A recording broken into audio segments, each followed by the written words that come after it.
everyone. As Ron introduced me, my name is Bryan Webber. I'll be moderating this first panel, and I just wanted to give a little bit of introduction to myself and set the table for this discussion. We are still waiting on our Zoom panelist, Dr. Nik Wiman from Oregon State University. So I'll just continue with my introduction as we get that pulled up. So I've been working at some capacity with the Center for Agroforestry for the last 6 years. I've been in the role that I currently am for just over a year now. I work with horticultural best management practices for the 4 tree nut crops that we work with here at the center: chestnut, hazelnut, black walnut, pecans, as well as integrating these crops into agroforestry systems, alley cropping, or mixed species plantings at various scales. This tree nut crop workshop this symposium is coming at a really timely time for the industry at large. As Ron introduced in his nice table setting, there's a lot of growth in each and opportunity for each of these crops. Chestnut has seen a lot of adoption and continues to increase, as well as a large cap for the domestic supply. Hazelnuts, while fairly low currently in the state of Missouri and in the eastern U.S., has a lot of opportunity with the releases from Rutgers that are resistant to EFB. And black walnut with the UMCA release of Hickman. We're encouraging these improved cultivar adoption. And then pecan is actually the largest of our tree nut crops here in the state of Missouri. There's about 10,000 acres. Maybe 2/3 of that is our native seedlings, and a third of that is the improved cultivars. But we are encouraging adoption of more improved cultivars because there's a lot of opportunities for pecans. The price is pretty good right now, and we're really excited to have some pecan experts here today. So with that, there's a lot of new growers entering the space all across the eastern U.S.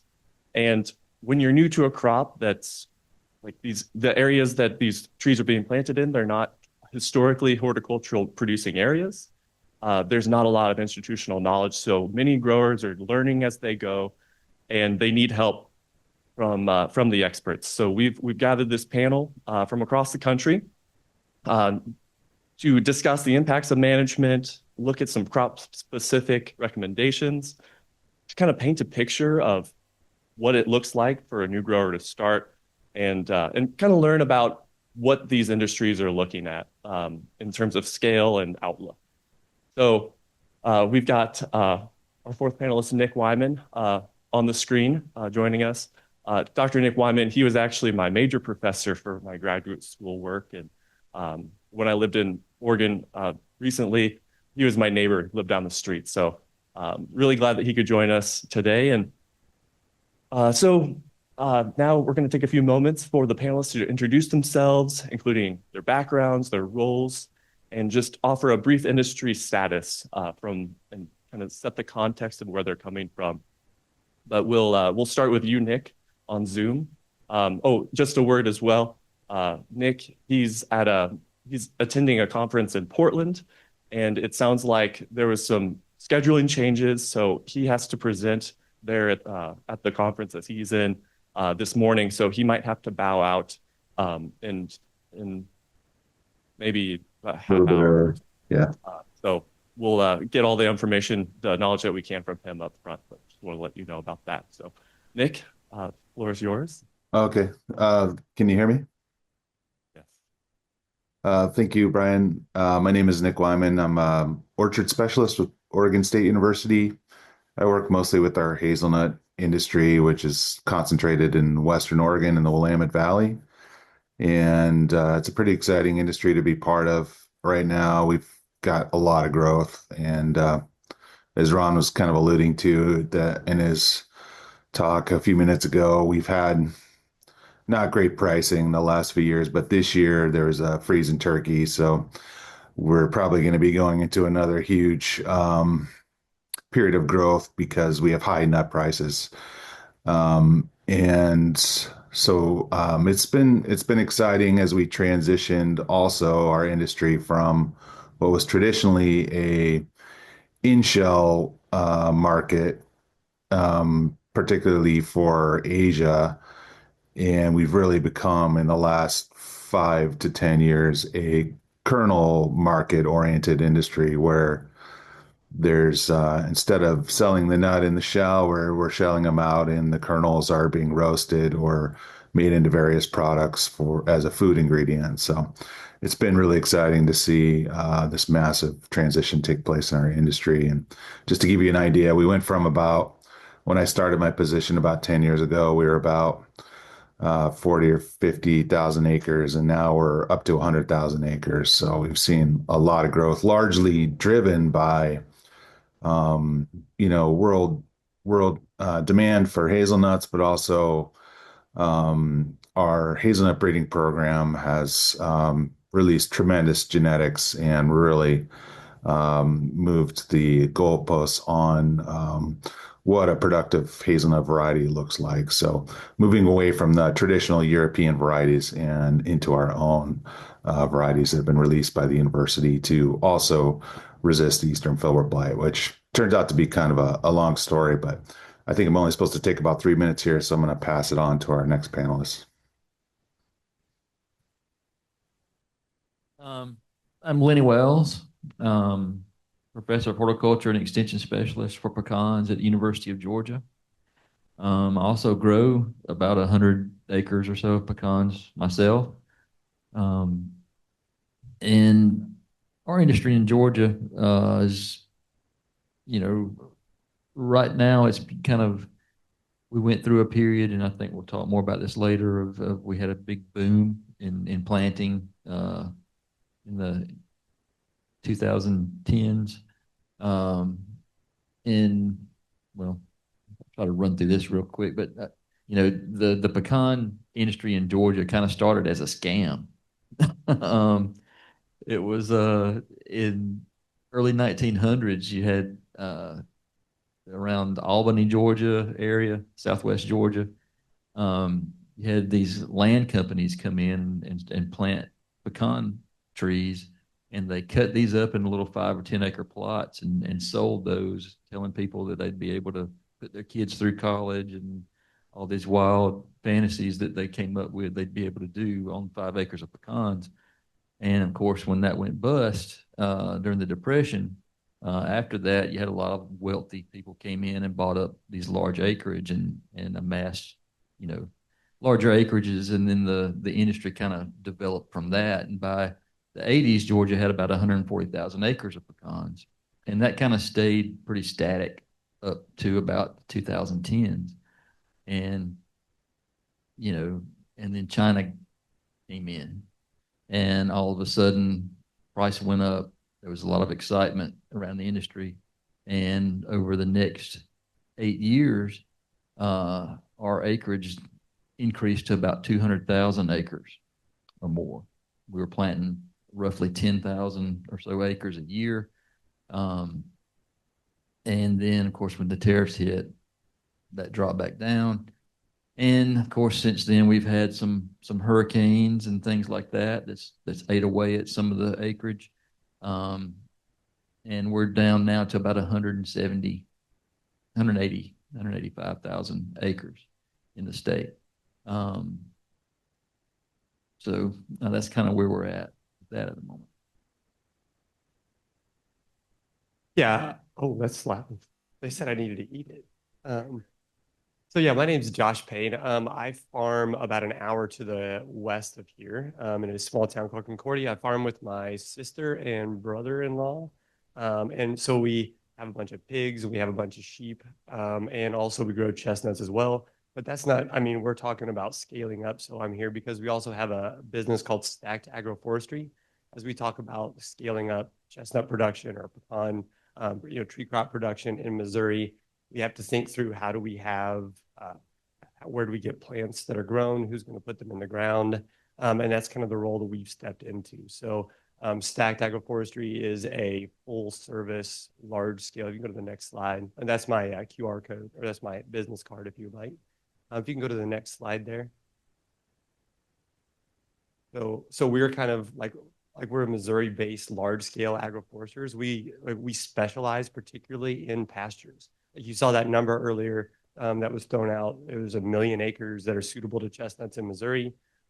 400,000 of those are currently in pasture, and we want to plant every dang one of them in trees, right? It's not actually true, but but it would be good to like start to break in. We think that the business model of being able to go into a pasture and having having an existing cow calf person be able just to keep on grazing. Like this is a place we planted close to Warrensburg. The next day after we were done planting chestnuts, they were literally grazing their cattle in that orchard. That allows them to continue to cash flow the project while they have the high value tree crop later. So if you go to the next slide. That's kind of what we're specializing in. We work with other stuff. We work with alley cropping, riparian buffers, pecans, whatever that might happen to be. But we think that for us in Missouri is one of the like, highly scalable options that we have. And so, yeah, that's what we're up to. Thanks, everyone. My name is Ranan Sokoloff. I work with Propagate Ag as the farm services manager. We're a company that helps landowners find the right fit trees for their farms, their lifestyles, and their businesses. So we work all over the East Coast. We have a central location in the Northeast where we have a lot of equipment and service a lot of the ways that Josh does to landowners in Pennsylvania, New York, Massachusetts, Vermont. We have great partners in Kentucky, and then in other regions, we often partner with people like Josh to work on projects to take these plans and these agroforestry systems and implement them for people who might not be able to do it themselves. And we also have a software called Overyield that helps you design and assess your land. You can pull in all sorts of data from Web Soil Survey and be able to identify how many trees you need, what that design can look like, what the economics of that are going to look like.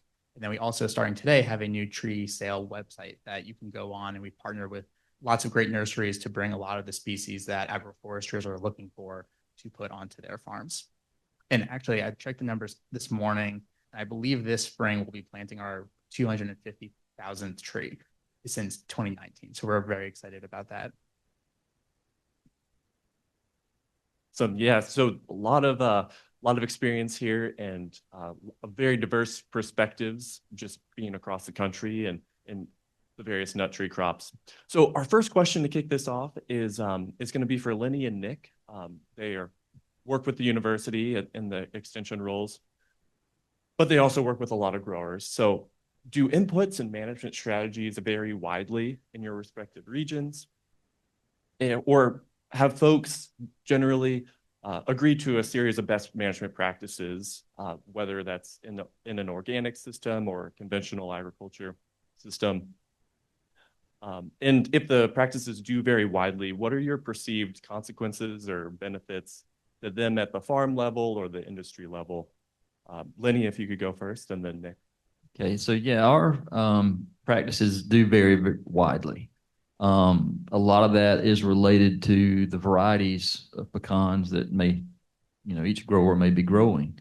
Those with low input, of course, is much different than a more intensive, large scale, high intensity operation.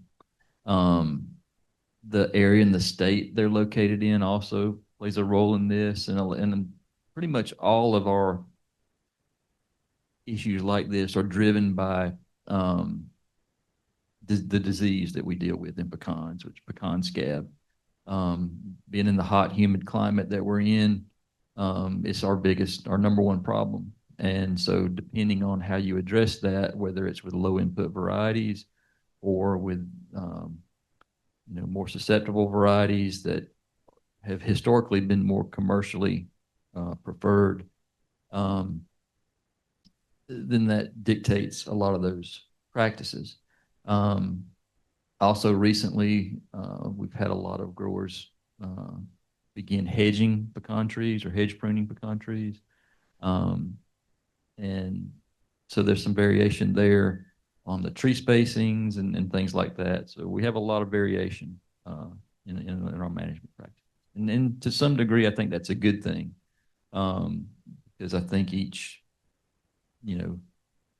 each grower needs to do what they need to do for their situation, and not just a blanket practice.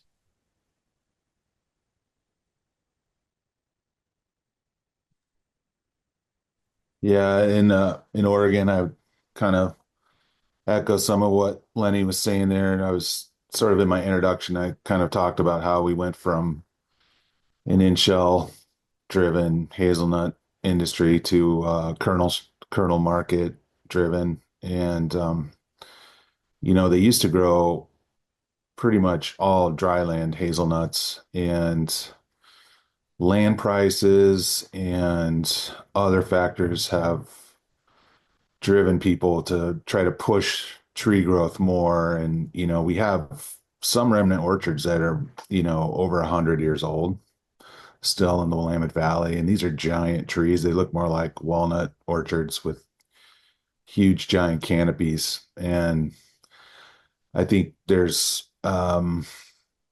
were standard practices that were established for that type of farming, but now we have a lot of influence from California, for example, to look at higher density plantings and pushing the growth more with irrigation and fertigation. And so we're kind of in an era where we lack a lot of knowledge to really support the farmers in some of the practices. But the pecan industry in Georgia sounds very similar to the hazelnut industry in Oregon. So part of it is generational too, with a lot of younger new growers that want to do things differently and sort of pushing the envelope on what they can accomplish with inputs and management. And so in my role, I feel like I'm always playing catch up, trying to figure out where they're going next with the management and trying to get good data out there for them to hang some of their management tactics on. Uh, Sorry, Nik, you mentioned irrigation in the Oregon hazelnuts. I know you've done a lot of research on that. What is your general recommendation for the amount of water to apply to hazelnuts in the Willamette Valley, at least? Yeah, so that's been a big issue where growers are all over the map on how much water they are applying to their orchard because unlike orchard crops in California, where they have well-established crop coefficients so that they can apply to evapotranspiration data, we're still trying to produce good numbers for crop coefficients in hazelnuts. And we're also seeing huge variation in the different varieties of hazelnuts and how they respond to water.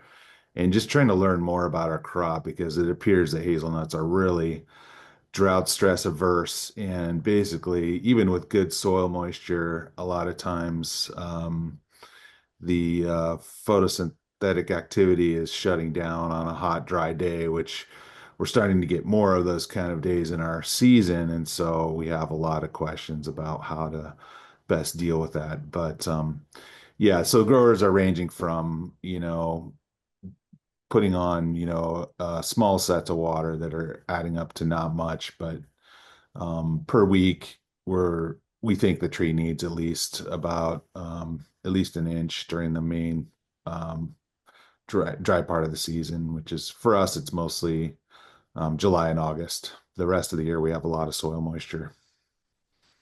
Lenny, how about in pecans? Yeah, similar thing in pecans, especially for us in Georgia. Most of the research that's been done on pecan water use has been done in the arid regions in New Mexico, West Texas. And so historically, a lot of the irrigation recommendations for pecans have been based on that. And of course, in our environment in Georgia, where it's much more humid, more hot, we get a lot more rainfall, and you guys, I would think, are going to be similar type situation. We've just recently, in the last 4 or 5 years, a lot of our research has been geared towards trying to better understand how pecans use water in our environment. And we've kind of done some similar things, developing some crop coefficients for pecans in our humid region. And we've kind of seen a similar thing. We've learned that we can use a lot less water than we have been applying early in the season. And when we get to June, July, when those nuts really start to size and grow, that's kind of when, you hit your peak. And that kind of continues through the kernel filling period. And one thing we have also learned is after kernel filling, it's still important for the tree to get water for that shuck opening process to occur like it needs to. And we have a lot of years where we'll turn dry, like in September, October, November. Like this year's a good example. We had pretty much zero rain during that period. And when we don't get any rain, if we just got one or two timely rains in that period, that kind of makes the whole difference. But even with irrigation, it's hard to avoid the quality losses you get in that situation when it just turns off and it's completely dry, because they still need water during that time. But when it turns off, that crop load drives a lot of that water demand, and they can start to abort some nuts and things like that. And what we've learned is that the tree just doesn't really matter even how much water you apply. They've kind of started shutting down, and they're not that efficient at picking the water up at that time. So that presents an issue too. You kind of touched on these things, but this is my next question is for Lenny and Nik, and then we'll open it up to Josh and Ranan and their systems too. But what is a major bottleneck in your crop or system right now, and what are some promising strategies or innovations that could help to address it? Lenny? I was glad to see you guys addressing the whole processing side of this, because for us, especially for our smaller growers, that is the biggest issue that they face. And one thing, if you look at the latest ag census, it shows that I think 7 to 15 cents of every dollar spent on food goes to the farmer, and 85 cents goes to the processing side and the marketing side of it. And I think there's a lot of room there for growers to take advantage of that, to gain more of that for themselves. And I encourage growers to try to do some level of direct marketing, even if it's a small percentage of what you're growing. Start trying to do some direct marketing, and within a few years, you'll be surprised at how quickly that can grow. But one of the bottlenecks that we have for growers that even want to do that is we don't have enough smaller commercial processing or shelling facilities that are set up to shell for the public, to provide that service. And so that's a big bottleneck for us. And hopefully we can see that change. How about Nik? How about in Oregon? Yeah, there's several bottlenecks that I could talk about. I think one is for some of our new farms, especially that are being planted by like investment companies that are these massive acreages. They have a bottleneck just trying to get across all their orchards and get all their nuts harvested in time for fall rains. So that's been a big problem, but we have pretty good infrastructure for handling the nuts. We have 4 or 5 major processors, and they all have outlying satellite receiving stations. So you're never too far from a receiving station, so growers can get their nuts to the washer dryer pretty fast. And the industry has done a really good job of foreseeing how much infrastructure is needed to accommodate new and young orchards. So every year we're having a record crop just because we've got so many young trees in the ground that are still coming into maturity. And so the people that are doing the infrastructure that handles the whole crop, they have been watching this growth and trying to anticipate greater capacity for the hauling and the receiving of the nuts. So we've got dryers are all over the place now. I think there's 35 or 40 different receiving stations just in our small valley. But right now, the real bottleneck is trees. So we have a huge, every time we have a good nut price, there's a rush to plant more orchards. And if you had a crystal ball and you're a nurseryman, you could have made a killing this year because the last couple of years have been low planting years due to low nut prices, but we have high nut prices this year and no trees because the nursery guys haven't been selling many trees the last couple of years. So that's a huge bottleneck. People are looking for trees to plant and they're just not available right now. So Josh, how about in your systems? Yeah, so I think, like, I mean, of course, what both of you said would be echoable, but I think right now, when we start to talk to people about planting chestnuts or pecans or whatever it is, I think a lot of it comes down to there's a sticker shock bottleneck in some ways. Like we'll talk about how much it's going to cost to plant something, and then we'll start to say, okay, well, there's these avenues of funding, and this is how you might get it done, and so at those points, if we have good alternatives for people to maybe help with funding to get started, that really helps them be able to jump into a project. So, when the government shuts down or when programs like go away, like that really that shut us down for the entire spring in some ways. So. Yeah, just to echo a lot of what was said for primarily in the chestnut industry, but the genetics is a huge portion of that. People are very hesitant, especially people coming from apple industries or hazel industries out in the Pacific Northwest. They're used to varieties that have a much longer history, a lot more data behind them. And that work is happening now, but you need people who are a little bit more on the cutting edge, who are willing to take that jump and take that risk on some either new cultivars or seedling genetics. Tree protection is a huge one for us. There are decent solutions out there, but they're so expensive. Oftentimes you can be looking at 30 to 50% of the cost of installation is just on putting a tree tube or some other sort of fencing around your trees to keep them alive. And if we had other ways of doing that, that'd be amazing. There's actually a new product on the market that's basically sheep lanolin that you can spray that theoretically has a like 3 to 6 month time frame. We're starting to play around with that with some of our more aggressive crops like black locust that just grow so fast that maybe that would work well. Sorry, the microphone keeps cutting in and out. The other one is just information, I would say, like for both investors, for landowners, having really good university-backed data is so important. And both we're in a specialty crop world of agroforestry, and there's just not a lot of funding for it at universities.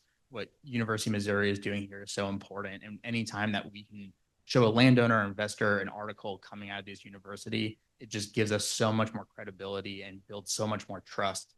And if we had that in other states, as Ron was saying also, like this data is coming out of a very particular area. For me in Tennessee or for someone in Kentucky or someone in Virginia, you really want to replicate all of these studies and all of this research and all of this breeding to make sure that you have the best genetics and the best data, because what works here might not work 100 miles north, south, east, or west of here. We're glad to have collaborators and be working in Kentucky with you all and other places too. This next question is again for the whole panel. Now thinking about just folks that are getting started, if a new farmer asked you for 1 or 2 recommendations on management strategies that would dramatically improve their success in the first 5 years, like Ron was saying, that critical kind of return on investment period, what would those management strategies be? I'll put this to Nik first because I think he'll have to bow out for his other commitment today. So Nik. well, for new farmers, I think it's really important for them to get to know their neighbors and other farmers that are having success. And our industry has a few sort of initiatives to kind of facilitate that interaction with new growers and experienced growers. But to me, that's a really big thing. The other thing I would say from a extension perspective is that a lot of growers are not paying enough attention in the first few years of the orchard establishment period, and it's really critical to set up your tree architecture and to make sure that you're not letting wood that you're going to be eliminating later because it becomes problematic. You don't want it to get too big before you start to manage the tree canopy.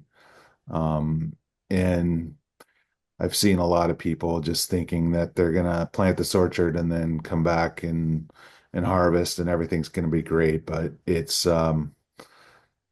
takes a lot of attention in those establishment years to make sure you're not getting damage from rodents or managing the soil, starting to think about how you're going to harvest. I've seen way too many growers that they have established orchard, but they have no real plan for harvesting.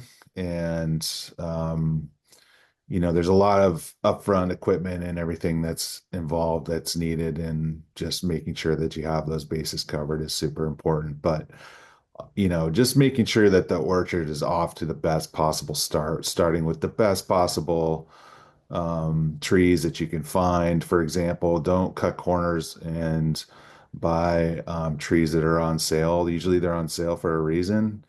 And you just having the best stock to begin with makes just a tremendous difference for the long-term success of an orchard.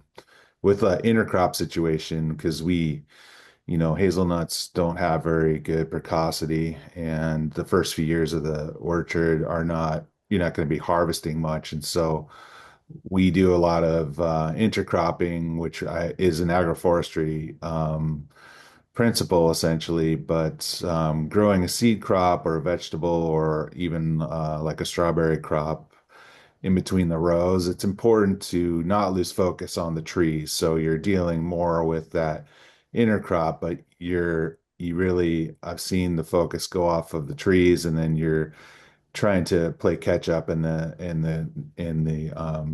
later years when you're moving toward the focus being on the tree crop. So those are just a couple of things that come to mind.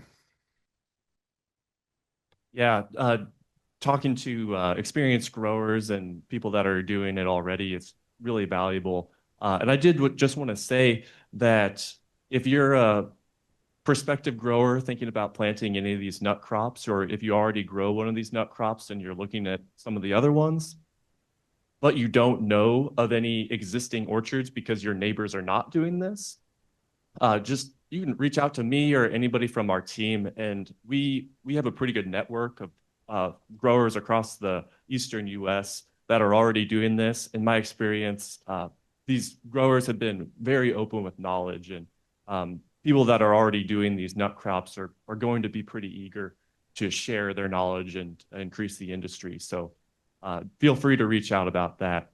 I also wanted to apologize to Zoom. It sounds like us in the room, we're not talking loud enough. So it might feel a little uncomfortable for us to really talk loudly, but maybe they'll hear better online. So anyway, Lenny. Yeah, I'll echo some of what,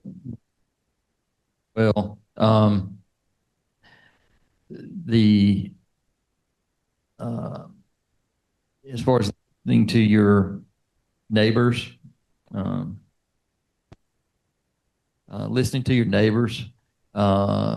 are doing it, but also your extension people, as Bryan mentioned, because we're not trying to sell anything. We're trying to give you the best advice based on the data and the knowledge that is out there. I see a lot of new growers that kind of get sucked into listening to, and I hope this doesn't offend anybody, but listening to their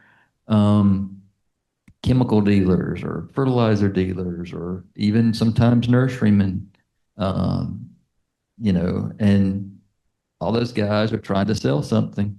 So, you want to listen to the people that are giving you unbiased information. I think it's extremely important to do that. The other thing is water. I think water's 10 times more valuable than fertilizer. At least for pecans, you're going to get those trees into production much, much faster. And even if you're taking over an existing orchard, if it's not irrigated and you irrigate it, you're going to have more consistent crops. Your quality is going to be better. Water is the best investment you can make in an orchard, even if you're in an area that gets, significant rainfall and you don't need it all season long. There are going to be times when you really desperately need it at those critical points. That's going to make all the difference whether you make a profit or not. And then the other thing is, if your only goal here is to just make money with it, do something else, because there's a lot of easier ways to make money. You have to really have a love for doing this, a love for working with the land and for the trees and just that whole aspect of it. So if that's not part of your goals in doing that, you may want to reevaluate it. But yeah.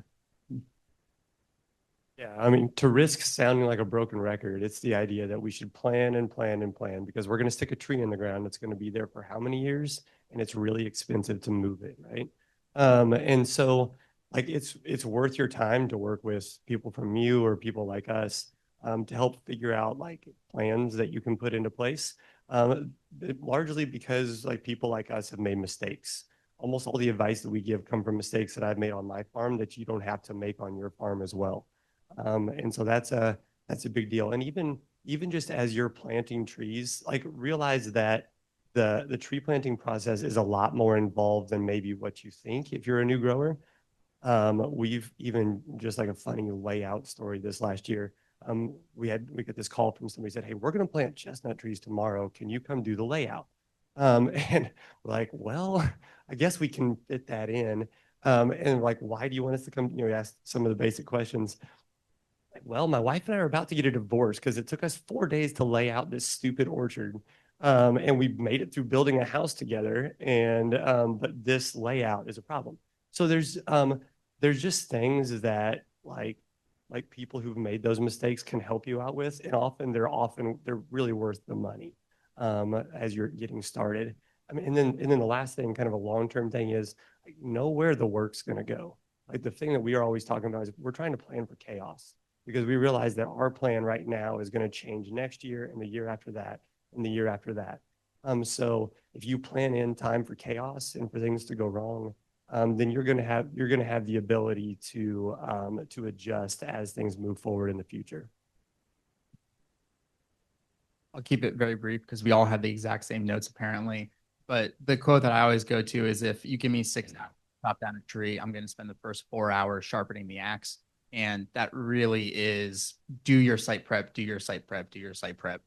If that takes you 1 year, depending on where you're starting and where you need to get to, or if that takes you 3 years, you will have a much better tree at year 5, 15, 20, 50, 100 years. If you take that extra time early on to really make sure that you're putting the tree in the ground into the right conditions where it's going to thrive.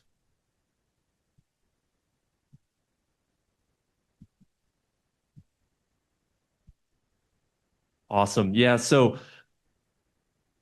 moving towards the agroforestry component of what we're talking about, these on integrated practices. This will be for Josh and Ranan, because you guys have a lot of experience with this. Where do you see real practical opportunities or maybe constraints to integrate your crop or system with others? In other words, what are primary drivers for integrated practices in your operations, be it management benefit, temporal cash flow, market diversification, value-added products? Where, if at all, are you finding complementarity in these systems? Well, so much of this is context specific, right? So we're right here in the center of Missouri, and it's like a corn and soy and wheat and cow-calf operation. And that's a different kind of grower, right? Like when we used to grow corn and soy, everything went to the elevator. We didn't have to direct market anything. And that's a very different skill set that's hard to learn and often is very scary, right? So for us in our context, it's going to be different than maybe in like Michigan or like somewhere else that has or upstate New York that has a better like food market.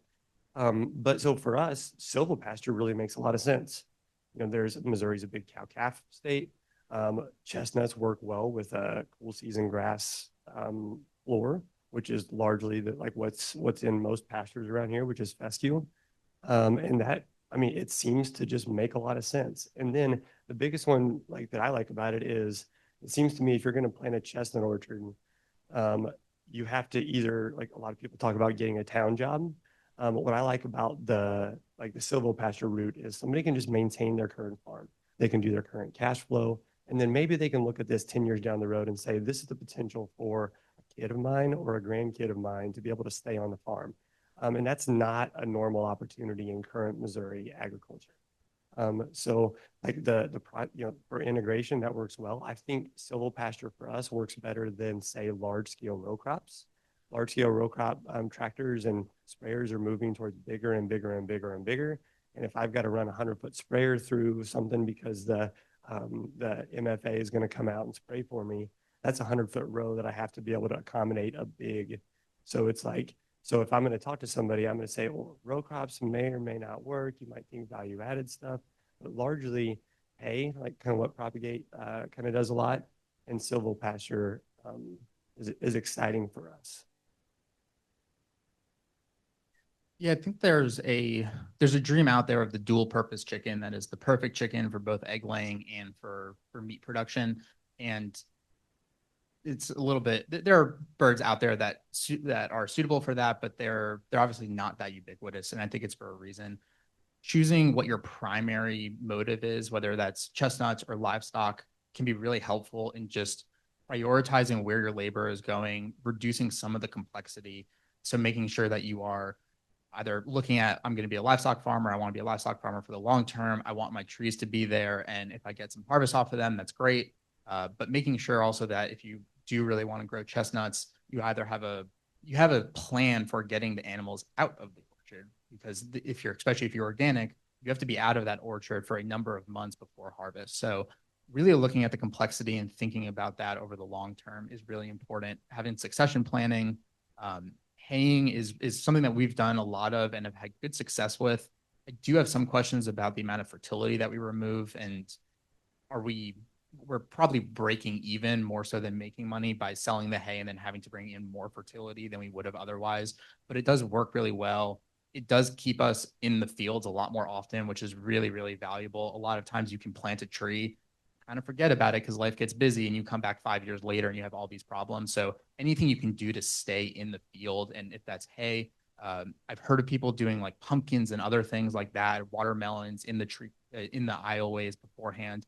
I think those are great ways to do it. Even if you've never grown pumpkins, but you want to have a you-pick pumpkin patch amongst your trees in the early years, that would be a great way to break into that industry. What probably would not work is to say, I'm going to go plant all of these chestnuts, and I'm also going to grow watermelons, and I'm going to go sell them to name your big box store, grocery store. They're looking for longer contracts. And if you've never done it before, it's going to take you a number of years to really learn the systems, understand how to do it. If you're already a vegetable grower, then great. That's a great plan where you can keep doing what you're already doing while you're transitioning your land over to whether it's chestnuts or anything else. But then also having a plan and recognizing that, okay, like as these trees come into production, I'll either need to shift over to a vegetable that is a little bit shade tolerant or something that doesn't have the same harvest window as chestnuts do. So I think those are really the best areas where we've seen it work really well. I think animals are by far the best one from a sort of mutual benefit by bringing in more fertility, reducing your mowing costs, a lot of that. But livestock farming is hard. So you also we're not all Josh who can, you've got family who you're working with, but it's okay to find a partner, to find a neighbor, go to a livestock farmer down the street and say, hey, would you be interested in coming into my fields and grazing for 2 months out of the year under these conditions? And it's going to be a little bit more, take a little bit more work for you to move fencing and things like that. But if you can come in, it will benefit me, it will benefit you, and you can rest your pastures longer. And I think partnerships like that can really be a great way to do agroforestry, where it doesn't all have to be on your own shoulders.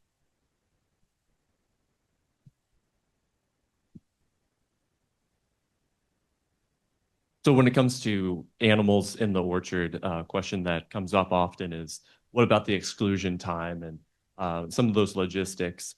Josh had a really great answer for that yesterday, and so in a minute, I'll ask you to kind of briefly explain your strategy on that. But Lenny, I just as we were talking, I wanted to ask you, are there pecan growers in either your area or some of the southeastern areas that are or southwestern, sorry, are they doing cattle or any silvopasture in the orchards, and how do they address the exclusion zones? I know there's some research out there. Yeah, we have some in Georgia that have cattle in the orchard. Um, you see a lot more of it like in Oklahoma and North Texas. Um, uh, it's kind of the pecan industry side of growing pecans has kind of started to look down on that somewhat. But we do have exclusion uh, rules that we kind of try to follow with that is we try to have the cattle off the orchard by the end of May to have time for any of that material to break down before you get to harvest and decrease some of the food safety issues you run into there. But yeah, it's still done to some extent, much less than it used to be, but we do still see it. So, and I will say also that mentioning with the hay, we've seen that you generally need to increase for pecans your fertilizer rate by about 25% if you're pulling hay off. That's not just nitrogen, that's phosphorus, potassium, and the micronutrients as well. So yeah, Josh, thanks, Lenny. Josh, could you briefly explain your strategy for that exclusion? Yeah, and there's so many parts that go into this because so if I have to have my animals out by the end of May or by the end of April here in Missouri, that's when I'm growing grass. That's when all the grass grows. That's when I'm making like that's when it's cheap to raise animals. And so now I have to keep my animals out of that area. How do I then take advantage of the economic benefit of the grass underneath the trees? That's hard. And so a part of that is you have to look whole farm as well. You have to have a place to put your animals. If we have 600 acres of ground, I can't have 600 acres of chestnuts that I'm going to harvest because my animals don't have anywhere to go while they're there, right? So part of that is you're going to have to plan whole farm for that. But our particular chestnut strategy is that when we hit the point of mass harvest, we're going to start like we'll graze through April, and then we'll go in and bale. Like in between there's going to be problems. It's going to have to be a self-propelled baler of some sort. It's going to have, just smaller equipment inside the rows than what a lot of people have. But then that allows us to bale that. And then to kind of eliminate the nutrient issue, we can just stick those in the side of our pasture. And then because of the way that we bale graze in the winter, we just unroll the hay, and then the animals eat it off the ground right there. So that allows us to then just take the nutrients and put it right back in. So we still get the hay value without some of the nutrient things, and we get the exclusionary benefits of that.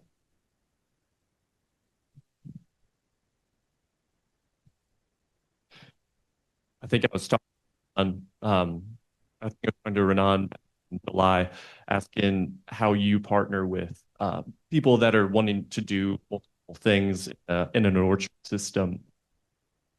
Sorry, this keeps going. I recall you saying you want an expert that's already an expert at growing and then incorporate trees on top of that. So in your planting, you have your hay experts that now are growing trees. I think there's a lot of wisdom in that. Oh gosh, sorry. All right, so I'll ask each of you this next. What would you say are the most important trends shaping the future of your crop system today, and why should growers care about it? Lenny? For us, a lot of it is the cost of production. Cost of production, as everybody knows, is of everything has gone through the roof. So trying to manage that. As I mentioned, low input varieties are one way we're addressing that, trying to be more efficient with our water use, our fertilizer use, and just trying to kind of get down to the bare bones of what we need to grow the crop. Just efficiency is the main thing. So when you're talking crop systems, Bryan, you mean particularly chestnuts, or are you talking about the entire system that we're after? Like say on my farm? Yes, thank you. Thank you, Bryan. That's super helpful. So yeah, as I think, one of my big problems with when we used to grow corn and soy, for example, is we were growing commodities. So we were growing, I just called it nickels and dimes. So if we're just going nickels and dimes, it doesn't matter what we do to the land. It doesn't matter what we do to the crops or what we spray or whatever that happens to be. So for me, like all of these systems excite me because they're about food. Like chestnuts are a food. They also are a really nice dual purpose feed. In case like the bottom were to drop out, it's never going to be as efficient as we're not going to make as much money if we're feeding our sheep. But I mean, it is a wheat equivalent. We could finish animals in the fall and winter. So it's like, as I'm thinking about food, as I'm thinking about my system, I'm thinking, how do we grow food? Not just chestnuts, not just sheep or pigs. And so then the driver there then really becomes like the market for food, which is exciting for me. There's all this talk about regenerative ag. This fits really, really well. Like MU, Rob Myers is over there, the Center for Regenerative Ag. So it's like there's a big driver in even just interest in healthy food. And for us to be able to step in and be a part of that is exciting, but it's also kind of humbling because there's a lot of people at a farmer's market who are going to say, we have really nutrient-dense food, or whatever claim that they want to do.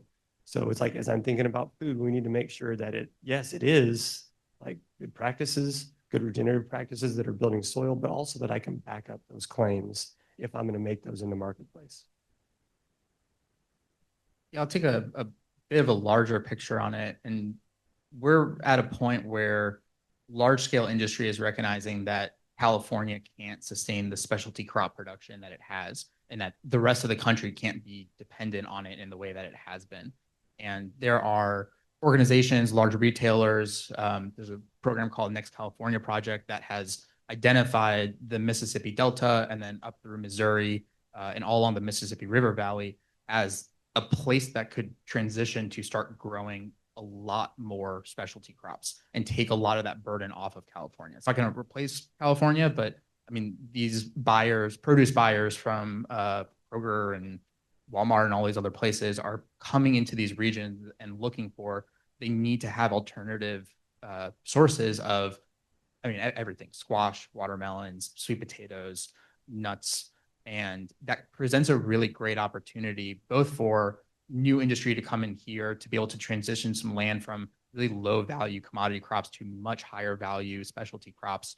It also presents an opportunity that as it's shifting into a new location for more environmentally friendly practices, for better, fairer wage distribution so that more of that money can hopefully stay in the farmers' pockets and not just sort of, have to sort of do exactly what we've been doing. And we can sort of reinvent that wheel a little bit to try to create a system where the farmers are the ones who are really at the core of it. And if that means them controlling the processing, the aggregation, all of that, it can really go a long way. And also we're in a very different place from California. There's rainfall here. It's quite amazing. You can have grass-fed beef that is not just alfalfa that's grown somewhere else and then shipped over to somewhere where it doesn't rain, and then you're feeding that alfalfa to the cows. So you have all these opportunities both to actually integrate these systems with livestock, with hay, with vegetables, and with trees. But you also have the opportunity there are also bottlenecks there in terms of like a lot of the harvesters are built around bare dirt harvesting. So having to create new technology, which also then creates new opportunities for businesses to be made. And I think that's coming whether we want it to or not. And there's good reasons for that happening. There's bad reasons for that, or unfortunate reasons for that happening. But it's an opportunity that I think is there. And if people like in this room and on Zoom want to be a part of it, there's a lot of different ways to plug in right now.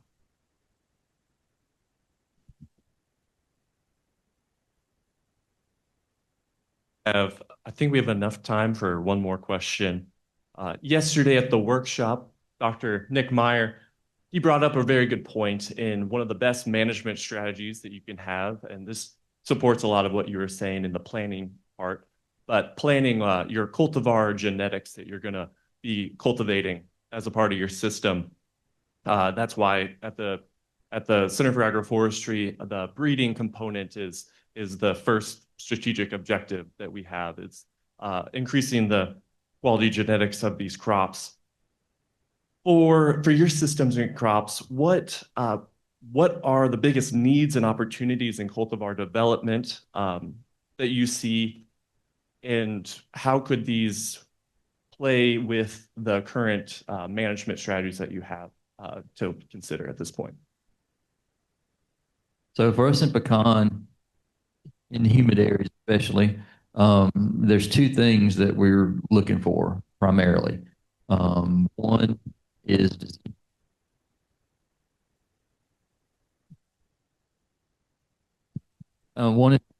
resistance. The other is yield potential, higher yield potential. That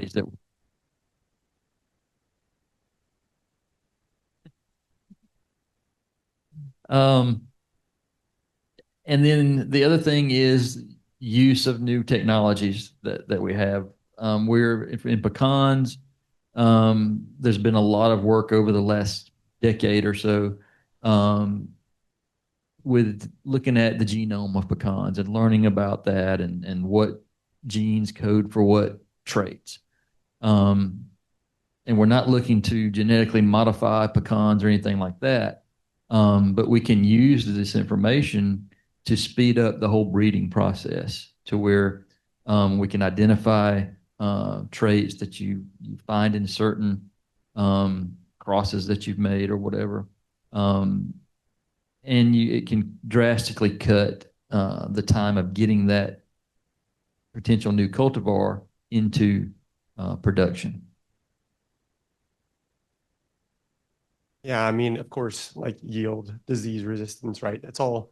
Those are all the things. I would emphasize more. Maybe just it'd be great to know that there was a way to to create clonally propagated. We're talking to Roger here. Clonally propagated chestnut trees. Like currently, our options here are I can go buy a very expensive 3-year-old grafted tree and put it in the ground for $50 or $60, just at the tree, or I can buy a seedling. And I can plant that for $5 a tree, or $7, or wherever that ends up being.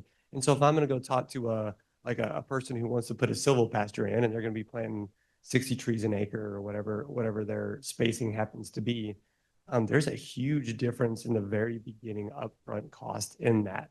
And like just looking at the $60 a tree range, I can justify it. I can go through and say this will be better for you long term to get this variety now. But it's very unpersuasive to people who I talk to. Something about the dollar value there becomes a problem. But then, think about the logistics of that. Now we're planting seedlings in a field. Then we're going to go harvest those. And how are we going to harvest a 40-acre chestnut field? And they're going to be here and there and everywhere, all the rows, all the time harvesting. So then we have to go back in and top graft or field graft. And if we go in and field graft, that's a $15 to $20 process there. It gets us what we want. It's probably cheaper. In some ways, it might be better as well. But it's that's a very cumbersome process. If there were a way to tissue culture where we had a clonally propagated ching or whatever it is I might want in my orchard that we could go plant in the ground from day one and not have to worry about graft failure, that would be I think that'd be a very enticing, even at a slightly higher price point for planting trees. So work on that, Bryan. I would love to cross honey locust into every species, but only for the first 5 years so that they are naturally animal resistant for 5 years, and then the thorns go away. And otherwise, I echo everything that's been said. I definitely think like tissue clonal chestnuts would be huge. Just that consistency, also bringing investors, getting to the place where we are with apples, where people understand what cultivars it is that they're planting. There's good data behind what they're going to yield. And at the same time, there's also something great about having seedling orchards and having more diversity so that if there's a new pest or disease that come along, if you have only 3 clonal varieties in your orchard, there's a lot less chance that you'll be able to weather that type of storm. So that is something I go back and forth on between having that like genetically clonal orchards versus having something that has that diversity, so you can try to always stay slightly ahead of whatever is coming down.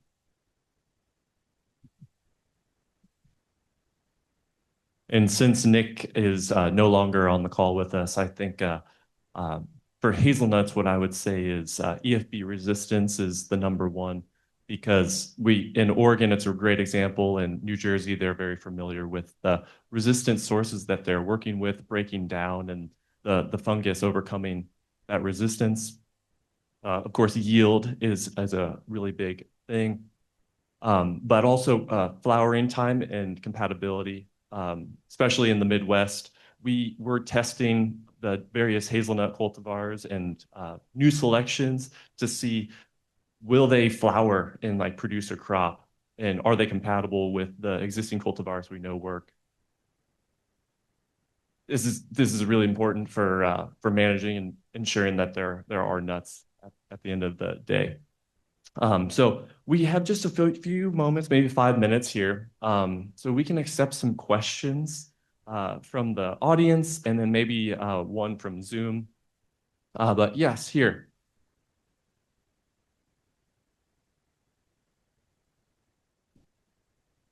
I'm sorry. Thank you. So the Zoom folks can hear you. How close are we in terms of time to getting the genetic genome information correlated with the phenotypical info?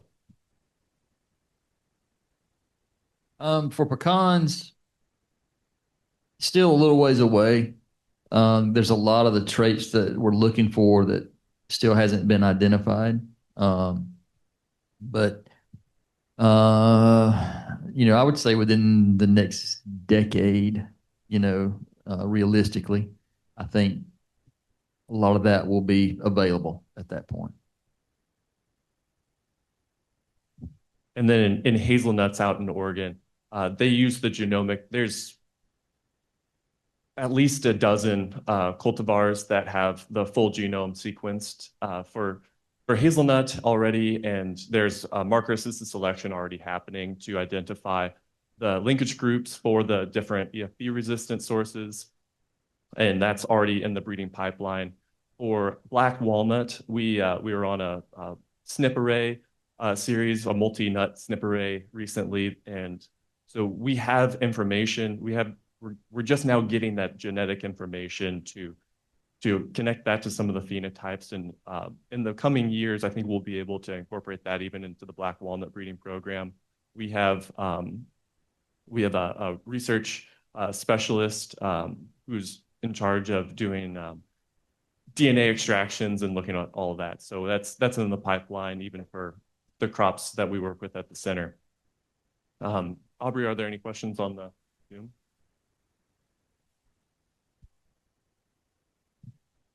We have one question from our Zoom participants, and they would like to ask, around 50% of conventional corn and soybean row crop operations are taking a loss this year. Is the current growing farm crisis in regards to row crop operations an opportunity to increase adoption of tree crops in comparison to continuing to grow those row crops?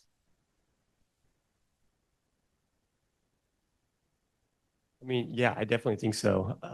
I was talking to some new friends from Canada last night, and they're in a very similar situation. But like particularly here, like my friends always talk about in around Concordia, just what is the very minimal amount that they're going to make per acre.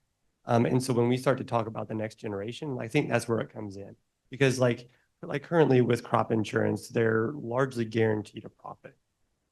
However, when you start to think through the next generation and how you're going to get them in there, Like that's where I'm starting to get a lot of traction in my area, just people who they want their kids to be able to come back, and we can take 30 acres or 60 acres or 15 acres of a certain crop and be able to add that in as a future project for their kid. And it seems to me that's a very persuasive way for farmers to think. Everybody wants their kids to come back to the farm, whether that's a reality or not. But I definitely think there's a great opportunity, and the numbers from from Propagate, the numbers from MU, like very persuasive. You mentioned this earlier, like MU carries a really big power with people in my area. If I can go in and say, this is what the yield is, here's the research from 30 years or whatever of yield data, and I can show that to them, like they believe that. So it works well. So thank you for that.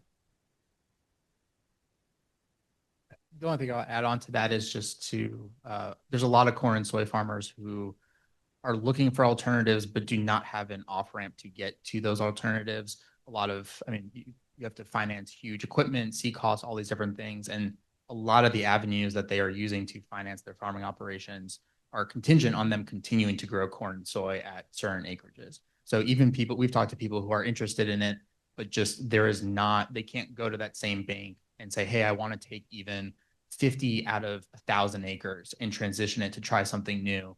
And that bank says, if you do that, you will be in default of your loans and you're not allowed to do this through us. So just making sure this question was not at all villainizing corn and soy farmers at all, but just recognizing that there's a big system and it is really, really difficult to make a transition like that when you're farming on that level of acreage.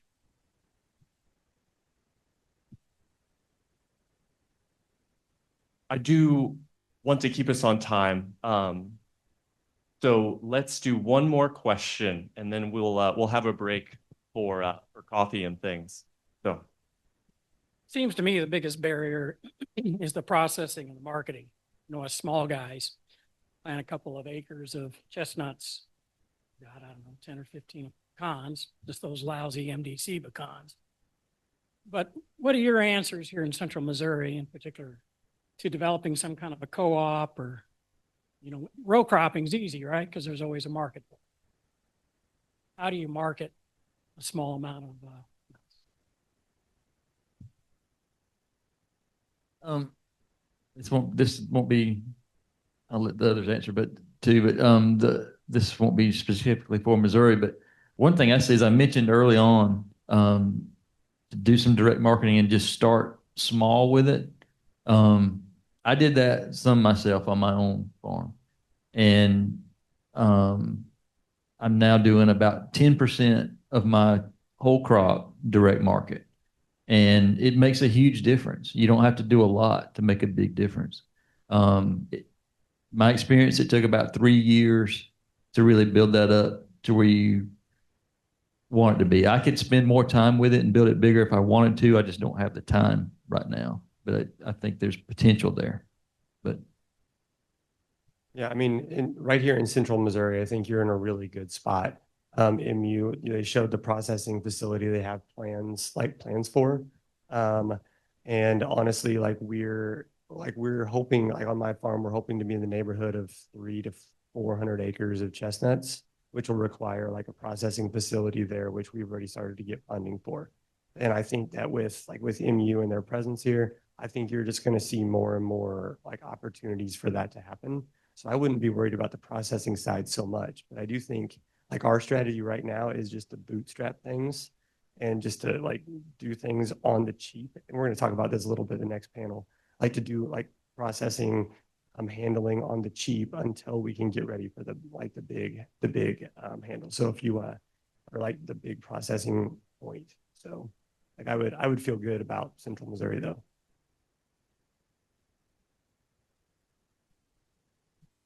if any more questions come to mind throughout the day or in the next 5 minutes or so, feel free to ask any of us at coffee if you see us at lunch or anything.